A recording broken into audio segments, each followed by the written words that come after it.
Welcome to this do-it-yourself how-to video from eWardWinning Outdoors at ewardwinning94.wordpress.com. I recently had to rebuild my deck, and I used this tip quite a few times in that process. If you're screwing a screw or unscrewing a screw, either direction, and you're not really careful, you'll eventually bounce out of the screw head and strip it out. And when that happens, it becomes really difficult to actually get that screw out. So you have a couple of options. One option is you try to grab a pair of pliers and you struggle with trying to get it in and out, and that can work, but it's a real pain. If you're screwing it in and it starts to strip, stop immediately. If you're trying to screw it out, one thing you can do is to simply lean into it with a whole lot more downward force, and sometimes that'll keep your driver in the hole.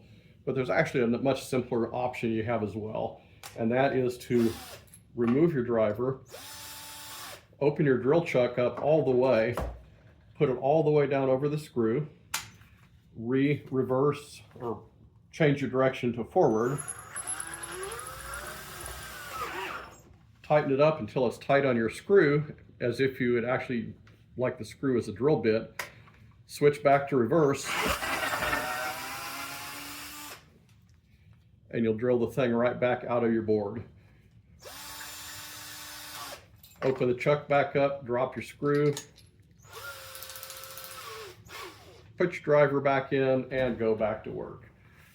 Super simple, it works really well. I did that a bunch of times on this last project with screws that are stripped out, and it saved me all kinds of hassle and all kinds of trouble. So hope you find it helpful. If you wouldn't mind, give me a like down below and click the subscribe button if you'd like to see more videos like this. Thanks for watching, and good luck with your next project.